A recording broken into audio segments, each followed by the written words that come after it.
दोस्तों, आखिर इन 6 व्रतों का कभी भी उद्यापन नहीं करना चाहिए क्या? आप जानते हैं कौन से वो 6 व्रत हैं जिन व्रत का उद्यापन कभी भी नहीं करना चाहिए? वैसे तो जो भी हम व्रत करते हैं उसका आरंभ करते हैं और जब तक हम कर पाए तब तक करते हैं और उसके बाद में हम उद्यापन करते हैं।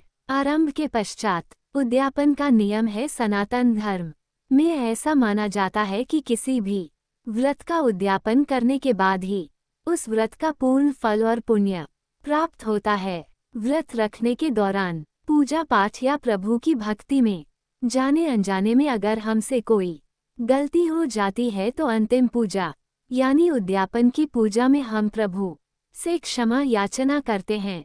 लेकिन ये 6 व्रत का कभी भी उद्यापन नहीं करना चाहिए, करने की आवश्यकता ही नहीं है। दोस्तों, जानते हैं वो कौन से हैं 6 व्रत जिनका उद्यापन नहीं करना चाहिए? 1. करवा चौथ का जो व्रत है, इस व्रत का भी उद्यापन करने का नियम नहीं है। करवा चौथ जो व्रत आप लोग करते हैं अपने पति के लंबी उम्र के लिए, आप करवा चौथ का व्रत करते हैं तो उस व्रत का उद्यापन नहीं करना चाहिए।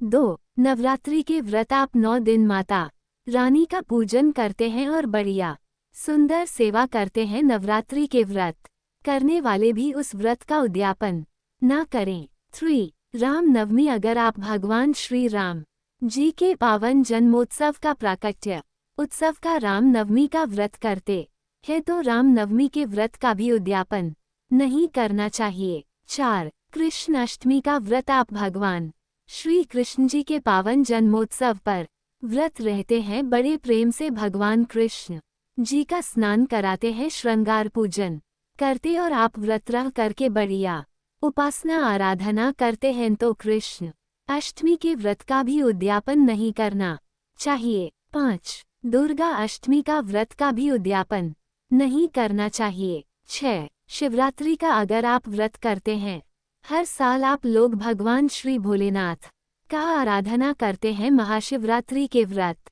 का भी उद्यापन नहीं करना चाहिए।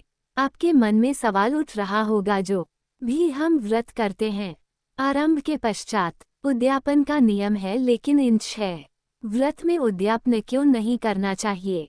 क्योंकि यह जो 6 व्रत है हम लोग करते हैं, भगवान की उपासना आराधना करते हैं, भगवान की सेवा करते हैं, का उद्यापन इसलिए नहीं किया जा सकता क्योंकि ये व्रत त्योहारों से जुड़ा हुआ है। हमारे यहाँ ये जो हमने अभी अभी बताया 6 व्रत जो बताए त्योहार से जुड़ा हुआ है। सनातन धर्म में भगवान के जन्मोत्सव को हम लोग बड़े ही धूमधाम से मनाते हैं।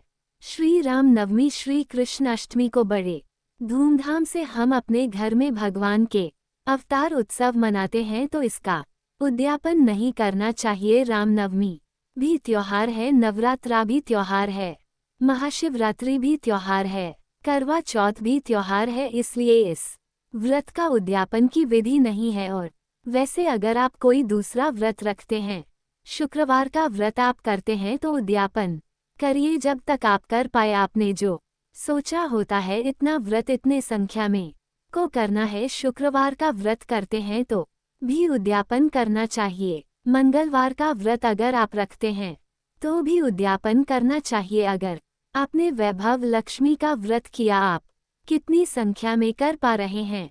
11, 21, 51 जितना भी आपने किया, करने के बाद वैभव लक्ष्मी का व्रत का भी उद्यापन का नियम है। अगर आप सोमवार का व्रत करते हैं तो भी उद्यापन अवश्य करिएगा। एकादशी के व्रत अगर आपने रखा है, बहुत ज्यादा संख्या में, कुछ लोग तो वर्षों तक 11 वर्ष 12 वर्ष तक एकादशी का व्रत करते हैं और आपको लगा कि अब हम इस व्रत को उद्यापन करना चाहते हैं तो आप बड़े अच्छे तरीके से एकादशी का भी उद्यापन कर सकते हैं। पूर्णमासी का व्रत अगर आप रखते हैं उसका भी उद्यापन का नियम है।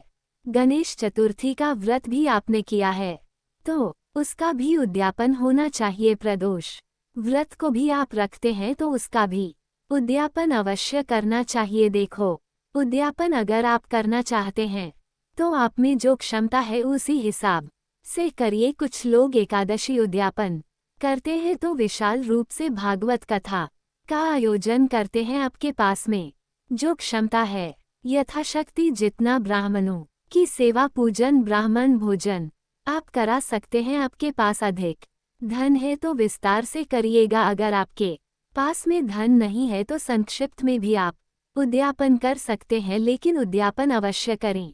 इन व्रतों का उद्यापन करना जरूरी है। दोस्तों, आपको यह वीडियो कैसी लगी कमेंट करके जरूर बताएं। वीडियो को लाइक और चैनल को सब्सक्राइब जरूर करें। धन्यवाद।